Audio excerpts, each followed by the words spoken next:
Good morning, students. Let's talk about maternal sensitivity for a few minutes, okay? Oh, boy. Who we are as parents really matters.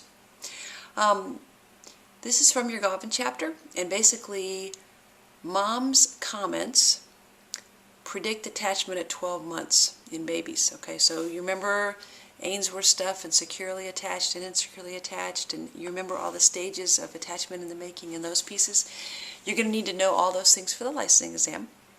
But for now, we're just going to talk about one little component of that, of what you can do as a parent to help create a securely attached baby, okay, which is a good thing. And basically, before we get started for a minute, the research looks at moms, but dads, absolutely their style of parenting has a big impact on children too. So it's not just about the moms, and so does siblings and grandparents and other people. But we're going to talk about moms because there's been a lot more research focused developmentally on moms, which is a topic for another day. Basically, the more mindful a mom can be, the more secure attachment that we have in babies. That mindfulness in mom predicts secure attachment in babies at 12 months. What does it mean to be mindful? It means to understand where kids are coming from, to understand their point of view. Yeah, but you say, but they're babies, they don't have a point of view. Yeah, they do. How do we know they have a point of view? What we're looking at is moms who can give meaning to words that really have no meaning to the rest of the world, okay? So I've got a darling, oh, he's so cute. I'll have to post a podcast of him. Little nephew in Oregon. I have 3 little nephews and nieces in Oregon. I'll podcast them for you. Little Remy is just turned 18 months old and he's just getting language. So he's a little slow to develop language. Remember that. First words, 12 months. First steps, 12 months. Lock it in there. You need it. Anyway, so he's hitting all developmental milestones beautifully, but he's a little slow in language. No problem. I'm not stressed. His parents aren't stressed. So he has all these unique words for things that only his mom and dad know what they are.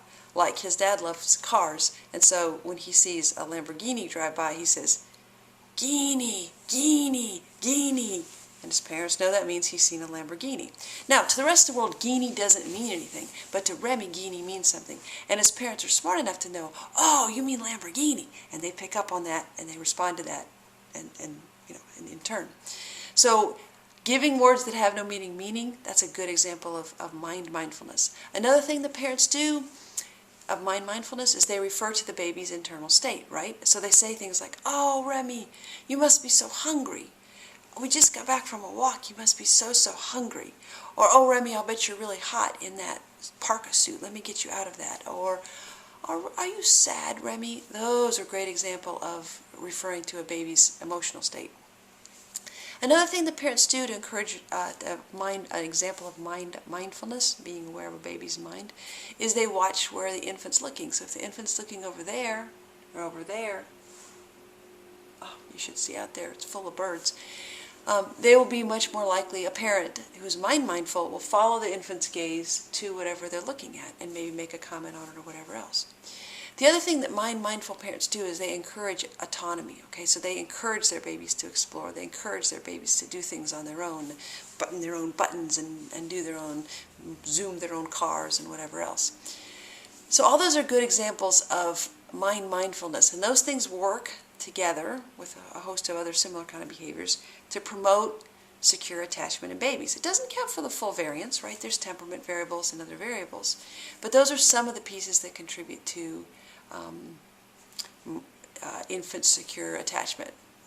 The bottom line, you want to be a mindful parent. All those goofy little things that you laugh at your friends for doing when they have babies, they really make a lot of sense. So be a mindful parent.